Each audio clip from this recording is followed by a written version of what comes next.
Hello guys, welcome to a new episode of Liverpool Stories podcast, and this is an episode that is done in a format that I'm actually not used to doing in terms of long form anyway, but I'm doing this completely on my own, handheld, so thank you very much to James, by the way, who's very kindly helped me out by lending me this camera and microphone as well, so thank you very much for that, mate. But this episode, I'll be honest with you, I've been wondering how to do it, when to do it as well, most importantly. But I think it's about time. This episode is basically about Penny Lane, but I'm not only going to speak about Penny Lane, I'm going to speak about Liverpool in terms of tourism, in terms of the industry, in terms of where we're at, also where I think we're heading as well. And where better to start than at Liverpool's most famous lane, Penny Lane. So, this is Penny Lane here in Liverpool. Now, I'll be honest with you, it is such a normal lane, for me anyway. It's incredibly normal, incredibly simple.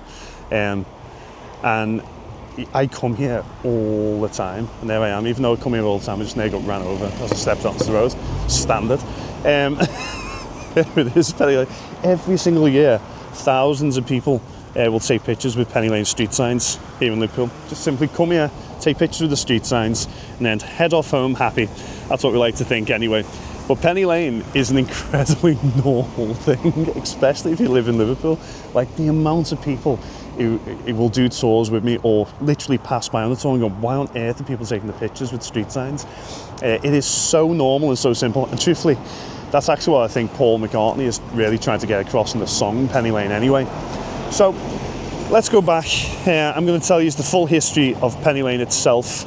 While walking along Penny Lane all the way to the top end of it, and I'll explore a little bit more of the Penny Lane area while we're at it. So firstly, Penny Lane's released in 1967. It's released as a double A-sided single alongside Strawberry Field Forever.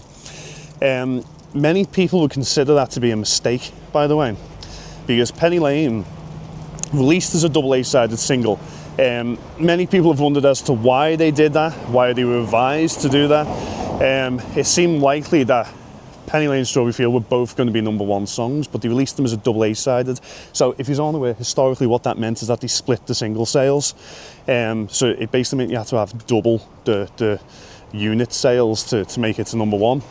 So if you aren't aware, this is one good thing to know for a pub quiz, I suppose.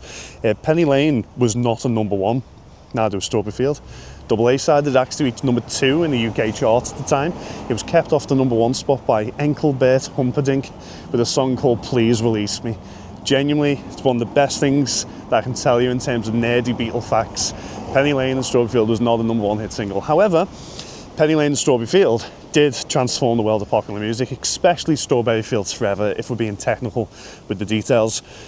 Anyway, even though it wasn't number 1, Beatlemania still dictated that the second Penny Lane was released, the Penny Lane street signs would become the most robbed items in our city. So the Penny Lane street signs kept getting pinched. Everyone would come along, they'd rob the Penny Lane street signs, and this became a major issue in Liverpool. People come along and pinching the street signs. So what our council started to do, and by the way, this wasn't an instant decision, they actually waited quite a few years. We have some reports of Penny Lane street signs being robbed even up until the early 1970s, but the council's answer to the theft was to paint Penny Lane onto the wall instead. So here I am, I'm next to it just here. This is our last remaining painted on Penny Lane street sign on Penny Lane itself. It became then a bit of a tradition to just come along and sign your name over the front of it. So if you look closely, you'll see loads of signatures. And the council in 2018 put up this piece of perspex. Now, I in no way can take any credit, neither do I want to. But I started going on social media, especially on Twitter at that time, basically saying we need to do something about this. I don't know if they listened. I think there was a few other voices as well, but quite a few of the voices I seen didn't want a covering on it, and I understand as to why. But the reason why it became an issue is because in 2018, Paul McCartney signed the last remaining painters on Penny Lane street sign. He came back with James Corden, of course, Carpool Karaoke, and he signed the bottom right-hand corner. It's very difficult to see, but that's a P just there. It's very difficult to focus on it, but that is Paul McCartney's signature on the last remaining painted on Penny Lane street sign on Penny Lane. So it is quite significant. A lot of people come here, of course, they want to see it. These days, it's actually led with the perspex to just people writing all over the brick. As a tour guide in Liverpool, in no way do we encourage graffiti, by the way. A lot of people come in, they want to do that, and I get it. I do understand it. But yeah, we don't encourage it to happen. In fact, one of the most important things, I think, is whenever people are visiting residential areas, especially the likes of Penny Lane, it is a residential area, and they're visiting the Beatles' homes, they've got to be respectful. And that leads me to one of the big things I want to talk about on this podcast episode. But as I walk along Penny Lane, I'll point out just behind me here, so on the other side of Penny Lane, it's the old Liverpool College. It still is Liverpool College, but years ago, Brian Epstein attended Liverpool College. So that was where Brian Epstein went to high school. He only went there for a small period of time until he was kicked out for drawing rude pictures in his textbooks. So he was actually expelled for drawing rude pictures, and the pictures were female, just so you know, which is interesting with what we know about Brian. But I'll just say, if you're watching this, I know that we're already quite a few minutes into this episode. I'm now walking uphill on Penny Lane, so I'm going to get a little bit out of breath. I have no doubt about it. It's a very steep hill at this end. My name's Dale Roberts, so if you aren't aware, and hopefully you are, especially if you're watching the podcast, but just in case this has reached anyone new, I've worked in the Beatles industry for the past 11 years. So over a decade I've spent talking about the Beatles. I've done it in many different capacities, so I've explained this in quite a few of my other videos as well. But I'll start off working for the Beatles story. Then in 2017 I started working for Liverpool City Sites, which is our city's open top tour bus company. In fact, it was 2016, sorry, I started working for them. In 2017 I designed a Beatle tour for them. Their City and Beatle tour. I was part of a team, so Lee Jones and Philip Olivier. It was the three of us really who designed it together. But I was the one who started initially coming up with the concept and plan, which I'm very proud of, to be fair, because at that time I was, 27 years of age, designing a Beatles tour. And I had no idea the impact that it would have. But what would happen is that bus tour went on to be named the best bus tour in the world on TripAdvisor of 2022. I was incredibly proud of that, but I couldn't take any credit. I still can't, because I'd left the company. I left the company in 2018 to go and work for the Cavern Club, specifically Cavern City Tours, the company who owned the Cavern. Very proud to say in 2019 into 2020, I started doing tours of the Cavern Club itself. In doing those tours and being asked to do them, it means I'm technically the only official tour guide in the Cavern Club's entire history, something I'm incredibly proud of as well. So yeah, I'm the only person who's done regular scheduled tours of the Cavern Club in its history. So yeah, I'm very proud of that one. But simultaneously, the Cavern Club owned the Magical Mystery Tour. So I'd started guiding on the Magical Mystery Tour. I've now done well over 2,000 Magical Mystery Tours. I estimate it's probably closer to 2,500. That's a massive amount of tours. But what it actually means is to take about 13,000 people a year along Penny Lane. Not only through the Magic Mist Tour, 3 years ago I set up my own company, Dale Liverpool Tours Limited. By the way, I'm very proud, on the subject of the Magic Mist Tour, I almost say it kind of like blasé, but the Magic Mist Tour is an institution in this city. It's been part of our city since 1983, and in 2023 it was named the 8th best overall tour in the world according to TripAdvisor. That was a big deal, you know. Like, it beat Buckingham Palace, the Louvre, the Vatican, Pyramids of Giza. It was a big deal, 8th best tour in the entire world.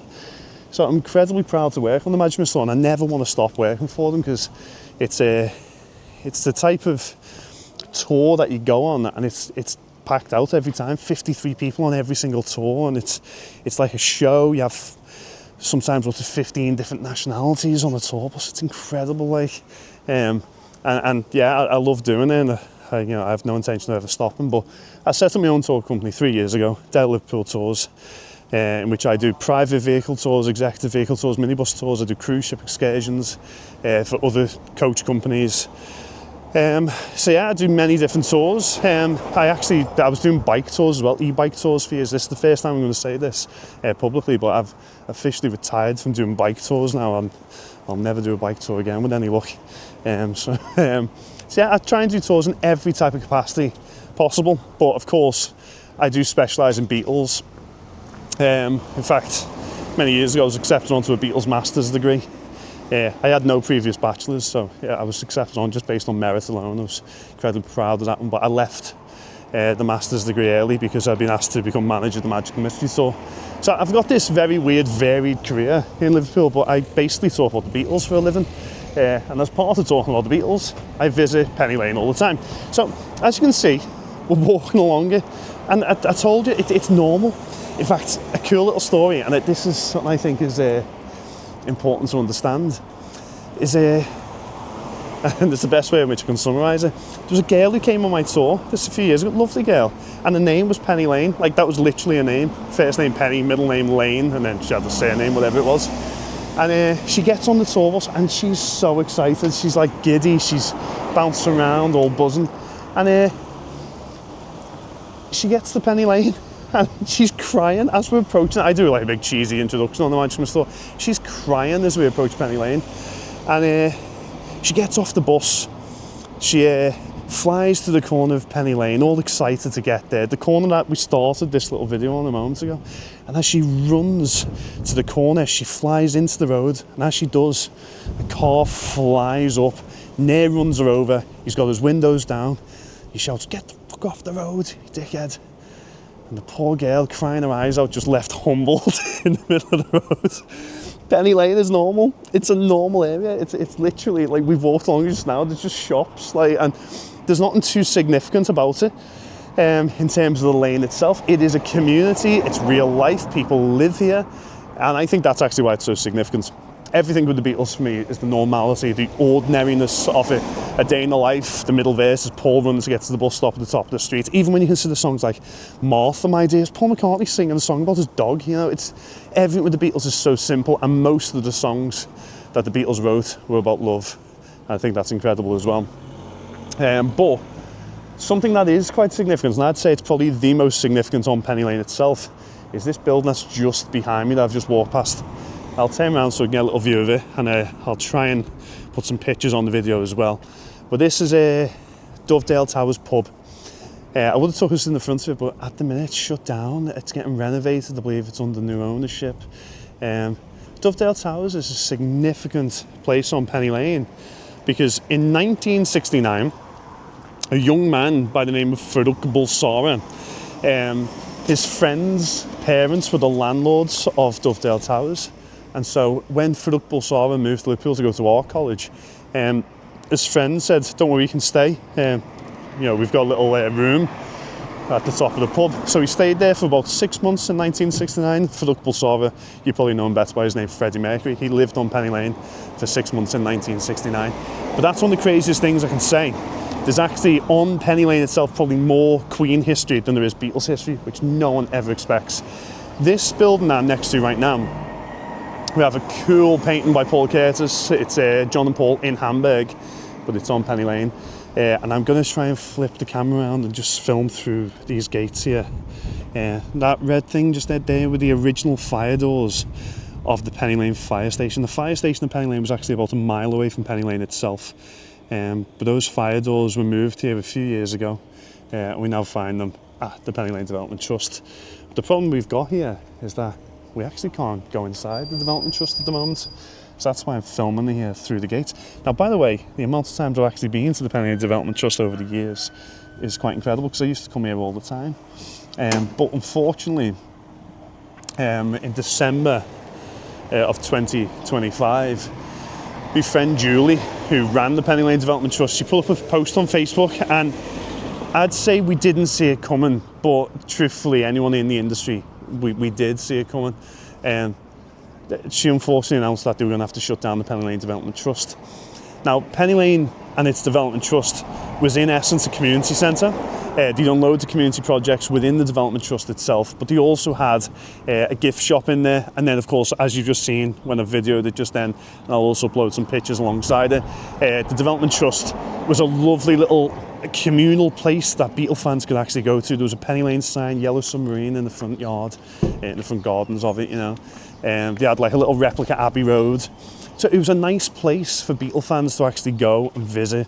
And, you know, and it's gone. Like, truthfully, Julie had to shut it down in December. There's been some meetings since to see about the future of the Development Trust. I don't know where they're going in terms of what's happening, but it's sad. Like, we've lost the Development Trust. Here, just off Penny Lane, we have a dog walking park. I'm literally stood in the middle of it now, and this is just where people walk the dogs. And there's a cut through over there as well with a bit more additional space. However, I'm going to point this out because this is a bit more significant as well. Just over there's a playing field. It's just grass playing fields, a few goals on it. These days it's actually quite uneven and a bit hilly, but it used to be the old Liverpool schoolboys playing fields. So why I'm pointing that out is Steven Gerrard actually made his Liverpool debut for the Liverpool schoolboys on that field, just there off Penny Lane. So a little bit of football history. People, when they visit Liverpool, they tend to come here for two reasons. It tends to be for music and it tends to be for football. They're the two major reasons why people visit Liverpool these days in terms of our tourism draw. But I'm pointing these things out, but still, I haven't pointed out anything from the song. You see, Paul McCartney writes the song Penny Lane. John Lennon's writing the song Strawberry Fields Forever. John's singing Strawberry Fields Forever, in essence, about a field that was at the back of his old house. Now, people have analysed Strawberry Field for years, especially now in its modern day era, because it's reopened and they have a John Lennon exhibition. So there's lots of conversation. Did John go to Strawberry Field because he felt peace and solace? Did he feel abandoned? Well, I'll be honest with you, it is actually up for debate, because the reality of it is John was always kicked out of Strawberry Field. His Aunt Mimi didn't want him hanging around there. There's a very, very, very, very compelling argument to believe that John Lennon was just in Strawberry Field to chat to the girls who were the residents there. You know, in fact, Pete Shotton mentions it quite a lot in his book. But it's John realistically singing about his upbringing, singing about home, feeling nostalgic of his childhood. Paul McCartney's doing the exact same with Penny Lane. Penny Lane was Paul McCartney singing about a location that he visited every single day. And Paul McCartney would visit Penny Lane at least twice a day throughout his childhood, most days of the week, because Penny Lane was a bus terminus. In fact, since we're doing a podcast video about this, I'll go into real detail about this.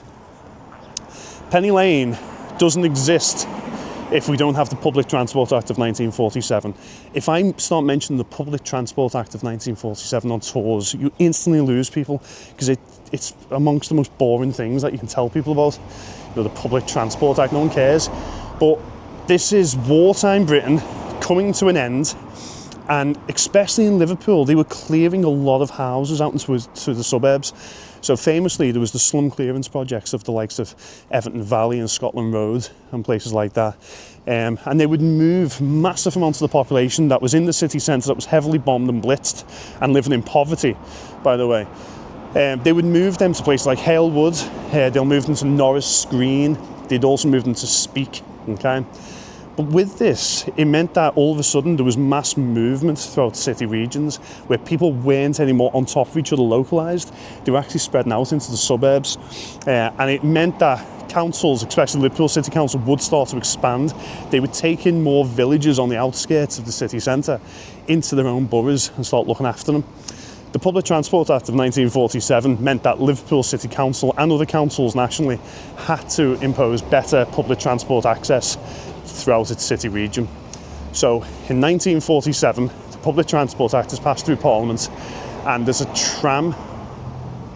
like a tram shed at the top end of Penny Lane itself.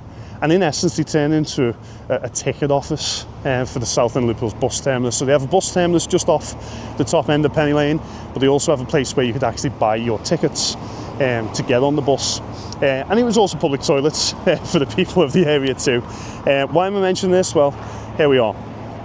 At the top end of Penny Lane, and directly opposite, is a building that's now called the Sgt. Pepper Bistro. That's what I'm talking about. In 1947, that building, just over there in the distance, that became the south end of Liverpool's bus terminus. Any bus dropping off its passengers behind that bus shelter had Penny Lane written across the front of it. So of course, if you called up a friend and said, hey, I'll meet you at Penny Lane, you were never actually going to meet them on the lane. You were going to get on a bus which had Penny Lane written across the front of it and meet them behind the shelter in the middle of the roundabout. So Penny Lane is actually about this area of Liverpool. But again, if you look just further above, the Select Carpets and Flooring shop, you'll actually see a very worn out sign that says Smithdown Place.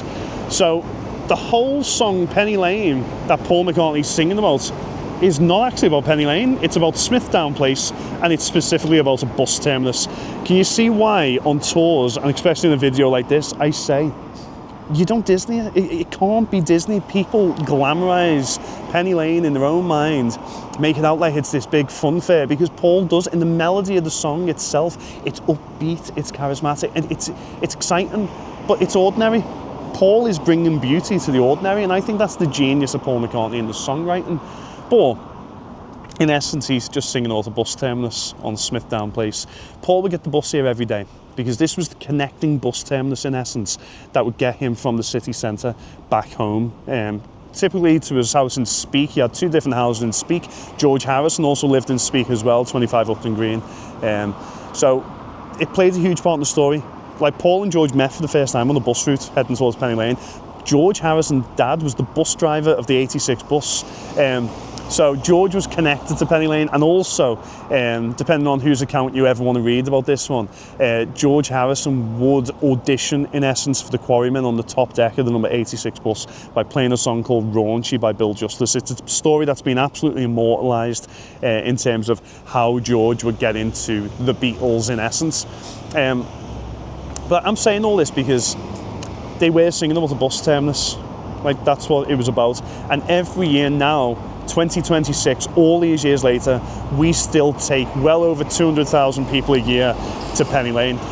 When I say this, I actually mentioned this recently in a meeting with someone who is on the board from Liverpool City Council, and I said the Manchester tour take about 80,000 people. Liverpool City sites, when I was there, they were taking about 70,000 people on all of their tours, but you could estimate it was a decent amount of people that they were taking on their City and Beatles tour, and those numbers have went higher for them. You also have City Explorer, which is another mass tour, which is open-top tour buses. They drive along Penny Lane, and they're taking tens of thousands of people. You have the Fab Four taxi tours. You have many different local independent tours that operate as well. Bike tours. You have loads of different tours that all come to Penny Lane. It's well over 200,000 people a year. And when I said those figures to the council, they were actually quite shocked. And I remember this a few years ago. I actually saw a post online, and it was from one of our councillors, and he said, we have tens of thousands of people a year who visit Penny Lane. I thought, oh, that's so out of touch. Like, the Manchester alone bring 80,000 people. So we have hundreds of thousands of people visiting this area of Liverpool, and it was about a bus terminus. Now, I always tell people, why on earth did the Beatles write a song about the bus terminus? Dead simple. Paul McCartney would wait every day at the top end of his street for the 86 bus to arrive. What was written on the front of the bus was Penny Lane. He'd get on the bus, typically sit on the top deck, and he'd get dropped off here. He'd sit and wait behind the shelter in the middle of the roundabout for his bus to his high school in the city centre. He'd then go to school, come back, sit behind the shelter, and go back home. It was that simple. Paul McCartney as well would famously go on to tell stories about how all the lads would get on the bus to travel all the way to the north end of Liverpool to find out about the B7 chord, if I remember right. So the bus has played a major part in the story, and not only that, they would also go to gigs via the bus route too. So they'd sit there with their instruments on Penny Lane. Now, I've got the red open-top tour bus just behind me here. They're waving to me at the moment. So yeah, you can see, again, if I just look at that bus right now, there's about 30 to 40 people on that open-top bus. And they're just driving through the Penny Lane area. All they will do is they will rush through it. Now, typically the drivers in any tour of Liverpool will try and slow down, and rightly so, by the way. People have waited a long time to come and visit these places, so we have locals who quite often will get really pissed off if they're behind a tour bus and they'll start beeping and everything, and I get that. You don't want to upset locals, but equally you want to make sure tourists can get a picture, because if they can't get a picture, it brings about another issue where tour operators will have to unload their passengers so they can get a photo at these locations so it doesn't disappoint them. Or people won't do bus tours, they'll actually just go to these locations themselves, which will then create other issues and also benefits. This is all things that can be debated and discussed, which I will talk about. But let's have a little look here. Thanks, Chris. Yes, I am. Oh, what a guy. He's just shouted saying about me making a video. He's a great, by the way, that's a ukulele Chris. He plays the ukulele on the moving tour bus, and he's very good. He's a good lad. But yeah, all they're doing now, they're looping behind the shelter. Chris will explain the story. He's probably already explained the story on Penny Lane itself. By the way, this is something I will discuss as well, and I'll mention it. And sorry, by the way, if this does seem like a rambly video where I'm going kind of on off topic. There is somewhere I'm wishing to go, and I'm wanting to go, and there is directions I'm heading in with what I'm talking about here, and hopefully it's useful to the people who are listening. But tours in Liverpool, for the most part, whenever you get on an open-top bus or the Management Store, it's not scripted.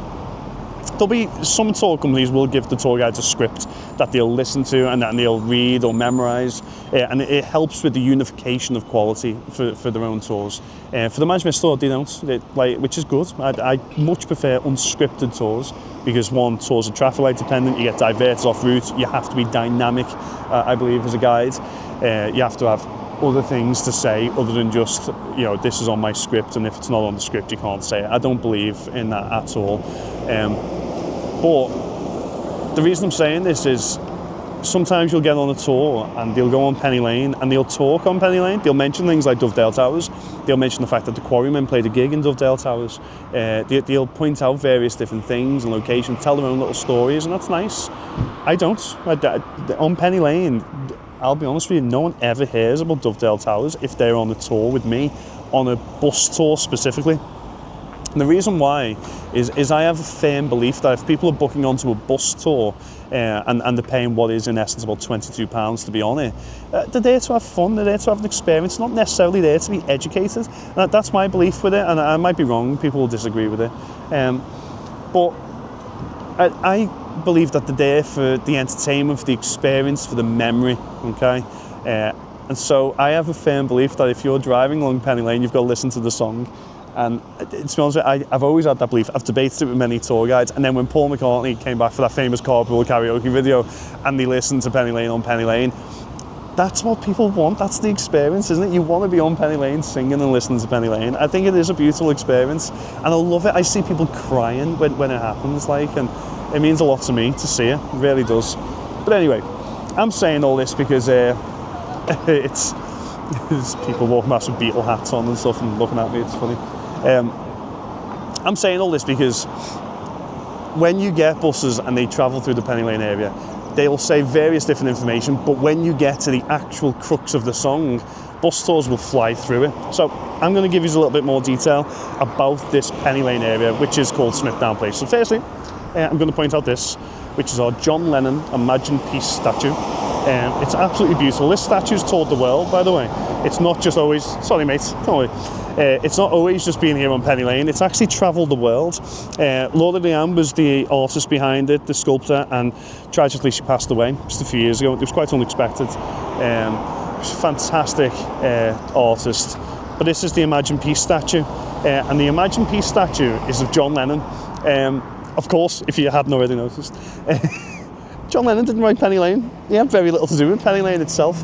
John Lennon would actually later go on to criticise Penny Lane because he said about Strawberry Field being written about him and his childhood. And then he criticised the fact that Paul McCartney wrote the song Penny Lane about his childhood because he said he lived closest to Penny Lane. And if I'm actually being honest, John Lennon actually beat Paul McCartney to a song about Penny Lane.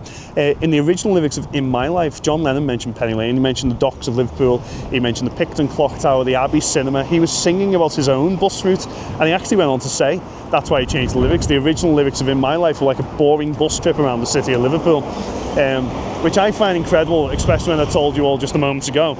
I've done about 2,500 bus trips around Liverpool, and I can tell you now, every time we pretty much cover the route that John Lennon actually sang about in the song In My Life. So I think it's the story of my life. I had my first Beatles tattoo a couple of years ago. It's the lyrics of In My Life. So yeah. The John Lennon statue, the Imagine Peace statue, is here at the top end of Penny Lane, and it's outside this church building, St Barnabas Church, Penny Lane Church as it's now known. St Barnabas Church, I'm actually, by the way, this is this little episode is almost a precursor for an episode that's going to be coming out. I've interviewed Alex Raymond, he's the vicar of Penny Lane, St Barnabas' Church, and I've interviewed him. I talked a little bit about the Beatles, but I've talked to him mainly about his church. This church right now, like, genuinely has about 600 odd people who go to it. I popped in a few years ago when I was at Liverpool City sites, setting up the City and Beatles tour, and we really wanted it to be a hop-on, hop-off tour, and I still believe that there's a genuine need for hop-on, hop-off tours that expand the tourism offer of Liverpool out towards the suburbs, and I really wanted it to be the case. So I came in and visited many local businesses, and I chatted to them and said, listen, what we want them to do is let people get off the bus, and then an hour later we'll pick them up. And loads of businesses were quite excited about that, but it didn't come to it because the audience, the actual market, seemed to want a more panoramic experience of just staying on the bus for a few hours, so no one ever got off. So in the end, when I left the company, I just became aware that city sites were very much just advertising it as a panoramic experience, which was fine, you know. But I love the fact that it could have been a hop-on, hop-off, but that's another subject. But in 2018, it would have been, I popped into St Barnabas' Church, and I don't know what day it was. It wasn't a Sunday, but there was about 4 people sat in the place. It was old, it was dusty, pews, you know, and I chatted to what I think was the vicar at that time. I went over and said, oh mate, from the open top tour buses, you know, I can't promise that tourists will come in. I said, but you know, what's your open hours, all that type of stuff. And I said, Paul McCartney was a choir boy here. And the vicar went, well, according to Paul. And I was like, what? Anyway, we've got no record of it. I thought that's incredible. Like, it was incredible to see just 4 people in a dusty old church and the vicar kind of just denying that Paul McCartney was a choir boy in the place. I thought, wow, it was indicative of you know, the attitude and the spirit of the people of Liverpool for years, where they just downplay the Beatles massively. Anyway, I'm telling you this because in 2020, I'm pretty certain, if I remember correct, I'm sure Alex will explain in the next podcast, that the church ended up really dwindling in terms of numbers. So the Church of England reached out to Alex, and Alex came in as the new vicar. And nowadays, there's about 600 odd people who go to that church. Which is no small number, as anyone knows. For many years, church attendance was really dwindling, but that church is now thriving, which is really quite incredible. Just a quick, let me point this out. Over there, you have a Penny Lane bus behind the shelter in the middle of the roundabout. That bus is not going to drive down Penny Lane. It's dropping people off and picking people up behind the shelter in the middle of the roundabout. Directly there, behind the shelter, is where Paul McCartney would sit and wait for the 86 bus to head to school or to get back home, you know. So, I'm mentioning this. I think it's quite significant. You have a John Lennon statue outside St Barnabas' Church for years. As many of us will know, in 1966, really bad year for the Beatles. They snub Imelda Marcos in the Philippines. That's a bad move. But John Lennon, his quotes come out about him saying that the Beatles are bigger than Jesus. Whenever we drive through tours, we see many different abandoned and derelict churches. That's been indicative for many years. Nowadays, however, on Penny Lane, the weirdest little shift has happened that you're in 2026 and there's about 600 people who visit St Barnabas' Church every weekend. But the Penny Lane area, even though tourists come and visit it, is dead. And let me explain this. Here in front of me you have the bank. This is where the banker never wore his Mac in the pouring rain, very strange. This was the bank at Penny Lane. Bit of debate in terms of the bank, of which bank it might have been, but here you have 2 different little ATM slots, just showing that of course it used to be a bank. There used to also be a bank on the other side as well. It was a TSB bank, so it was on the other side of the shelter. And then there was also another bank, which is now the Penny Lane Hotel on the other corner. So I believe when the song came out, all the bankers started arguing about which bank it was actually referring to, which I think is hilarious to consider. But it seems most likely, based on the fact that Paul was sitting behind the shelter in the middle of the roundabout, and this was the bank that was directly opposite, it seems most likely that this was the bank. The shelter is dead. I'm going to tell us a little bit more about the shelter in a second. The fire station about a mile away from Penny Lane, it's now housing, it doesn't exist. Pretty much everything from the song Penny Lane that Paul McCartney mentioned is dead. In 2022, Adele was the barber of the famous barbershop at Penny Lane, Tony Slavin's barbershop. Originally it was Bioletti who was the barber, but Adele became the barber of Tony Slavin's, and it shut down in 2022. So nowadays, and for the last few years, this is the barbershop. Look at that. It's a big pile of bricks. Some stairs going up.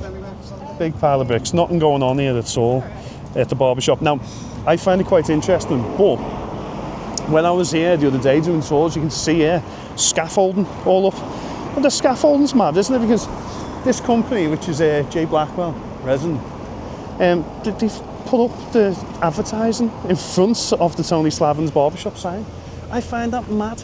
Like, they've got an Instagram account and everything. I'm going to have to tag them. I'm going to take a picture right now on the podcast episode, and I'm going to have to say, what's this about, Like, they've literally blocked the sign. There you have it.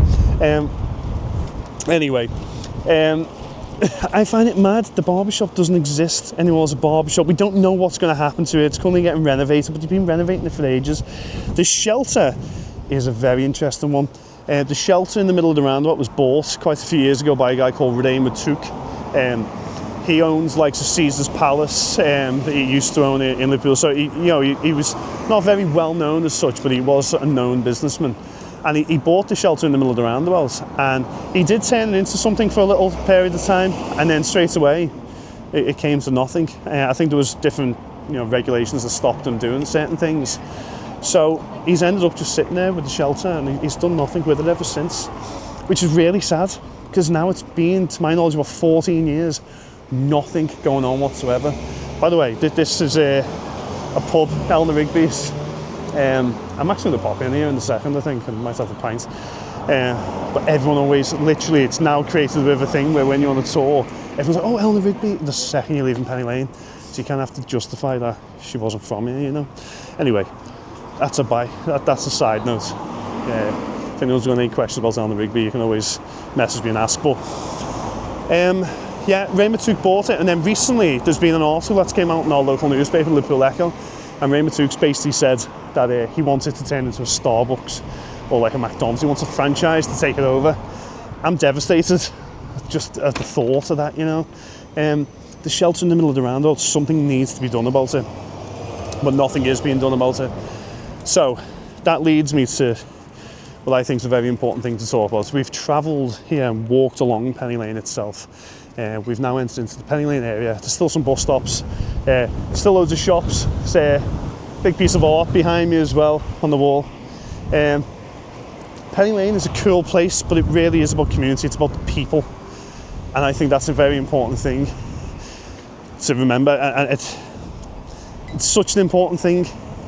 That's what the Beatles were singing about. They were singing about community. They were singing about real life. And right now we're quite estranged from that. I think not only as society, but in the industry itself, we forget about the community of people. We owe everything to the people of Liverpool in terms of the tourism industry. And without the people's backing, without the people's support, the people who live in these neighbourhoods, the people who own these attractions, without their support, without their involvement, without their understanding, then what is the future of the tourism industry of Liverpool? Like that is a big question. So the reason why I'm mentioning this is the Manchester Mist Tour hit 80,000. The figures haven't come out from last year. I reckon it was well higher than 80,000. There was a significant amount of people who were visiting these locations. Like, I was coming here and I took a picture of Fortham Road, and there must have been about 300 people in the street. Fortham Road was where Paul McCartney lived. That's a massive amount of people. And that's grown. That was in 2025. This year we've had a winter that has been dead busy. We've still had loads of tours coming to Liverpool.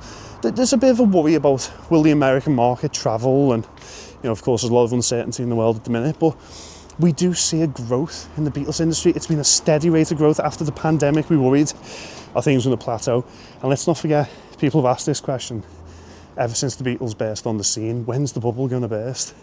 Every year it's getting bigger. Beatlemania is not slowing down. It's quite an incredible thing. But I'm saying all this because I'm worried about the rate of growth. And I think I have every right to worry. I take about 13,000 people a year to these areas.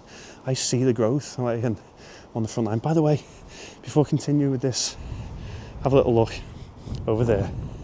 That is number 9 Newcastle Road, and this is where John Lennon lived for the first 4 years of his life. This is a hidden gem, by the way.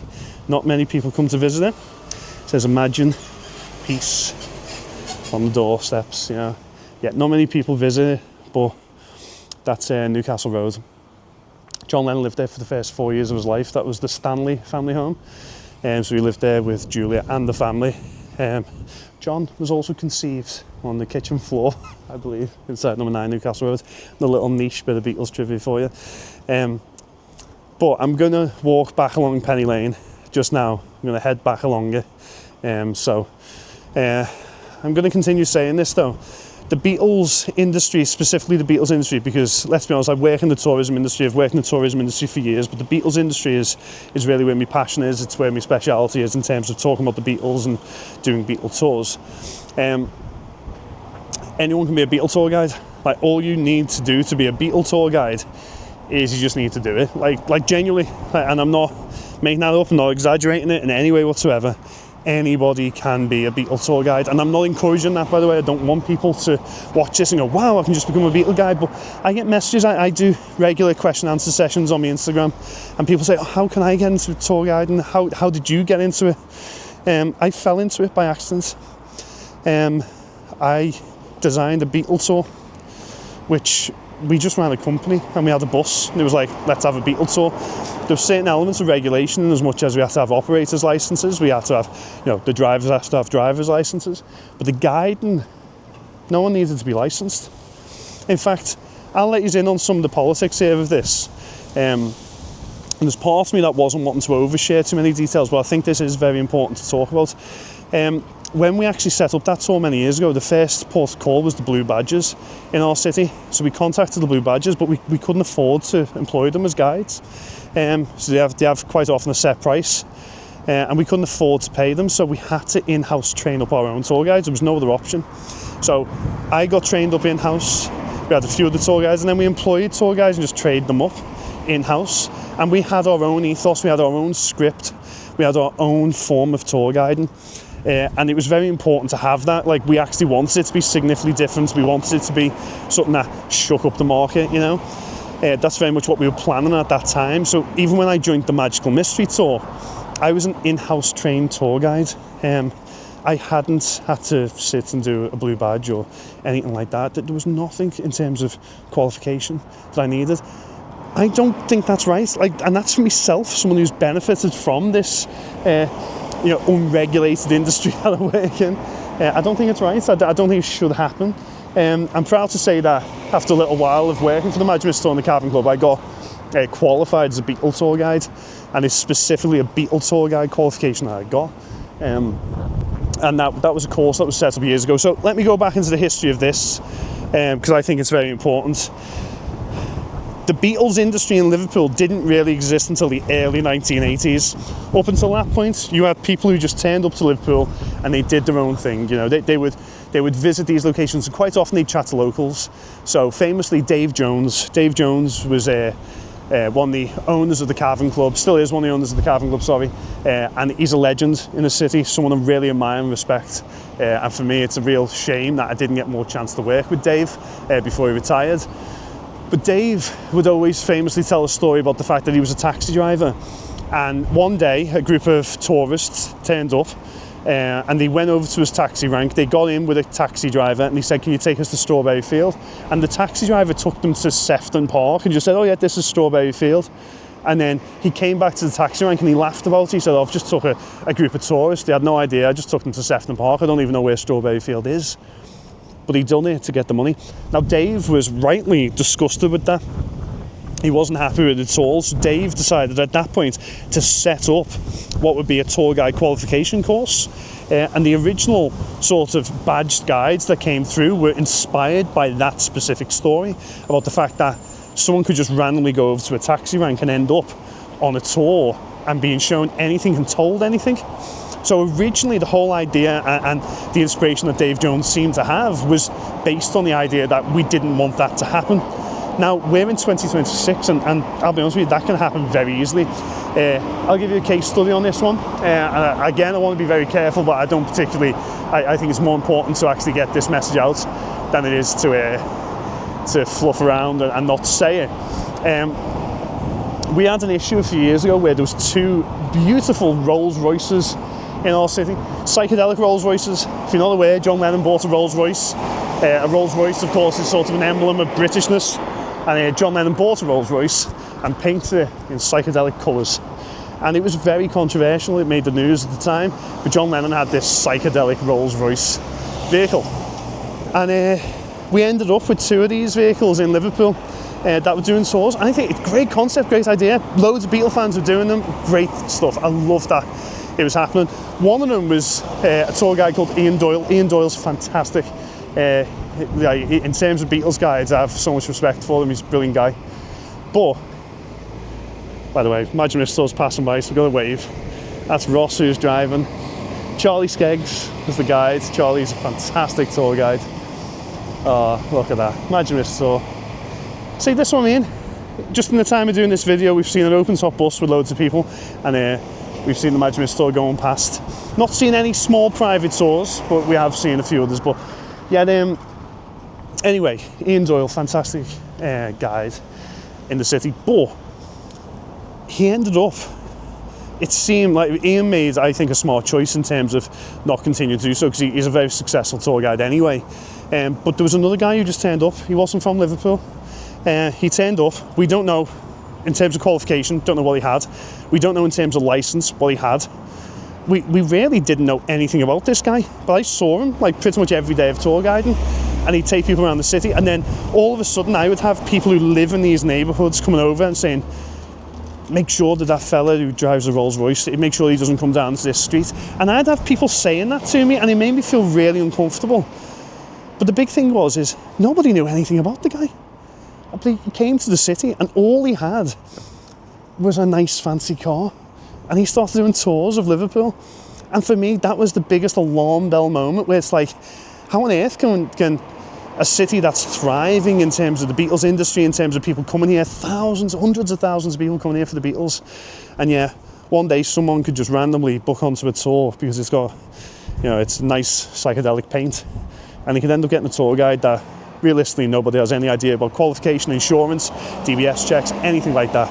And I'll say, I'm not saying anything, I've got to be so careful with my wording because I never know how many people will watch these videos, but that could happen. You can have it where dreadful things happen. Like, we know that no tour guide currently operating in Liverpool is forced to have a DBS check. That's a very concerning thing. We have an issue where no tour guide is obliged to have any qualification. This is a problem. So what happened last year is just around the corner from here, just beyond Penny Lane, is Wavertree. And Wavertree hosts a little street called Arnold Grove. Arnold Grove is where George Harrison was born, number 12 Arnold Grove. And George Harrison was born there, and it became it is the main house that people visit for George, even though it wasn't the main house that George grew up in, if that makes sense. George didn't learn how to play the guitar there. It wasn't his main house. That was number 25 Upton Green in Speak, which I'm proud to say I co-own. I'm not saying this because I co-own it. I'm saying it because it's just true. George grew up in that house, learned how to play the guitar there. It was a significant house for George. But his birthplace was number 12 Arnold Grove. It's the main house the tourists visit, and the main reason why is because it's closer to the city centre. It's around the corner from Penny Lane. It's in the proximity of a tour route. But last year, it made international news that the residents of Arnold Grove put up a chain to stop tourists going into the street. They have my full support in doing so, by the way. I was interviewed by the BBC at that time, and I said exactly those words. It was fully supported by myself and the Magical Mystery Tour that they get their piece. But I'm saying this because at that moment, once I heard the rumours, not even when the chain went up, once I was hearing the rumours, I went to the council straight away and I said, guys, I want to have a meeting with you ASAP. Let's have a talk about regulation of tour guiding in Liverpool.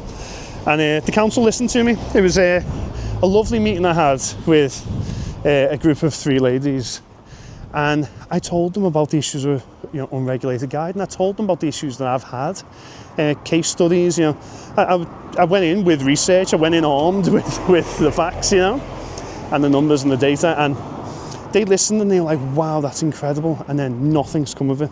And then, that's fine, there's politics at play, and I'm not in any way,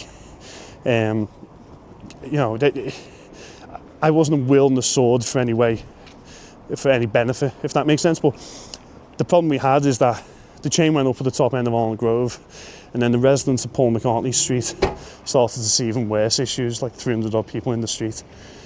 I think everything is heading towards disaster if that's continued in an unregulated way. Proud to say that a lot of other tour guides in the city feel the same way, and I met up recently with a group of Beatles tour guides, and it was chaired by someone who is associated with the council, and we've come up with a code of conduct to make sure people go into these neighbourhoods and are respectful to the residents, which again I'll try and mention in a moment, the code of conduct and how important it is. But we've done it, but then how do we enforce it? The council aren't necessarily behind it. So one thing I suggested to the council was, in the 1980s into the 1990s, in major cities all across the country, most door staff, if you ever went to a nightclub, it was racketeer-led, or racket-led, I should say, racketeer. Quite often people go to nightclubs and there'll be a doorman stood there with a bucket saying any tips, and you felt intimidated and people had to do it. Anyone could be a doorman, and quite often that exactly was the case. You had someone who was tough, who was scary, and they would get a job on the doors. It made sense, but equally it became an issue where people started feeling fearful to go on nights out, and it damaged the nighttime economy, and it did cause safety concerns and issues. So the government launched a scheme, and Liverpool was one of the first cities, I believe, to trial the scheme. It was called the SIA badge course. Some people criticise this, say it's not perfect. I understand. It's not necessarily my area of expertise in terms of nighttime security, but one thing it did is it regulated the nighttime economy, but all of a sudden people had to be trained, there had to be checks, there had to be ID, and all of a sudden it got rid of the issue of bad people doing the jobs on the doors, and it eliminated some of that issue, I should say. As I say, I know some people would have issues with the SIA badge and the course and all the rest of it. I suggested though something similar to Liverpool City Council about the issue of tour guiding in Liverpool, and to be honest with you, specifically I'm talking Beatles tour guiding. In terms of people who do other tours, that's up to them, but I'd love to see some elements of regulation, and I brought up 4 specific points. The first point is that I'd like it if we could have a register of all the people who do tours. 2, code of conduct. So there needs to be some sort of unified system of etiquette within the tour guides of Liverpool. I also would like to see identification on the tour guides, because they could be anyone, you never know. So if we carry our identification, then we're easily identified. And then enforcement. If people aren't showing good etiquette, or they aren't insured, or they aren't DBS checked, there can be some form of centralised regulation to stop that getting out of hand. I think it's a very simple system. I don't think there's any issues with it. I suggested it to the council, to say a little while ago, and I'm still waiting on response. But right now, as I say, we face a very interesting summer coming up in Liverpool in terms of tourism, because this year I think we'll have record-breaking numbers once again. But let's not forget, in 2028, 4 Beatle biopics are coming out. There'll be a significant increase in people coming to Liverpool and visiting these locations, and the authenticity and accuracy of the story is probably most important to that point, because we know the films are probably going to embellish certain things, dramatise other elements. I know that there's certain tour guides in Liverpool who are unqualified as Beatle guides, who just parrot the movies. So they'll say things directly from the film Nowhere Boy that's been proven to be inaccurate, but they've watched the film, so they can be a Beatle guide. It's just mind-blowing to even consider that. So what I'm really trying to say here is Penny Lane right now, I think, is very representative of the bigger issues in our tourism industry, that we can take on tour buses over 200,000 people along a real lane where real people live real lives, but the people who live in the area are reasonably quite disconnected from the tourism industry. And also the story is very much not being preserved and dying in a way, while we have the barbershop that has currently got scaffolding on the front of it with no care or consideration for showing the sign of Tony Slavin, the actual barbershop itself. The shelter's left to rot while the owner wants to turn into a Starbucks. However, there is some optimistic news about the bank. One of the banks of Penny Lane is recently taken over by a couple of independent businesses who I believe are running it together, Laura's Little Bakery being one of them, so that's quite exciting days ahead. But yeah, the song, everything from the song is dying. Meanwhile, that church at the top end is thriving, so community is actually getting more integrated, more, better. It's more brought together at the top end of Penny Lane. Isn't it crazy? Like when you consider John Lennon's, we're bigger than Jesus. More kids are listening to the Beatles than they're going to church. Right now, we have an issue where the church at the top end of Penny Lane is thriving, but the Beatles industry itself is being left to rot at the top end. I think that something needs to happen in terms of change. I think we need to take a serious look at it in terms of how we preserve our historical landmarks, especially the place of Penny Lane.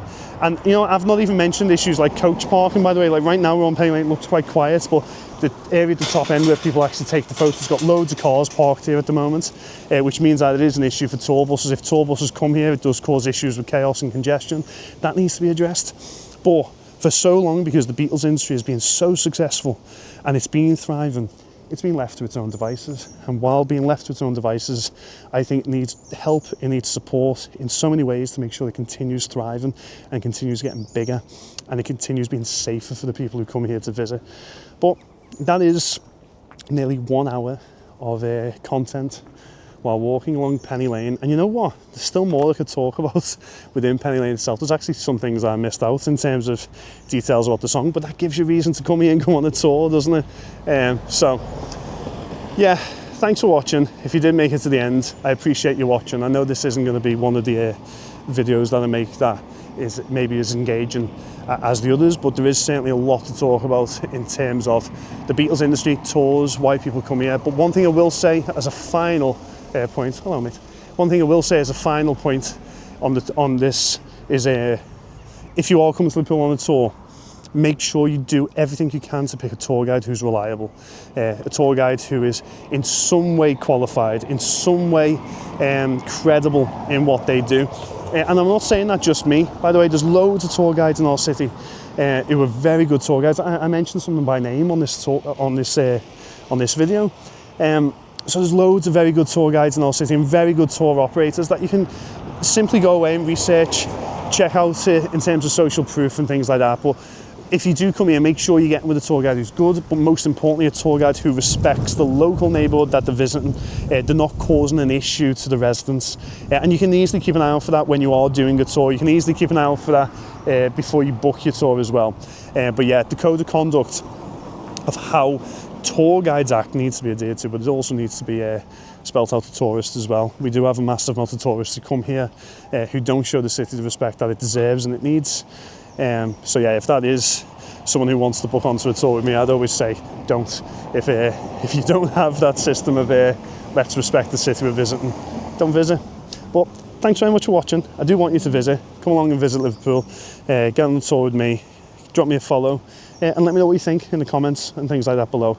But thanks very much for watching and see you soon.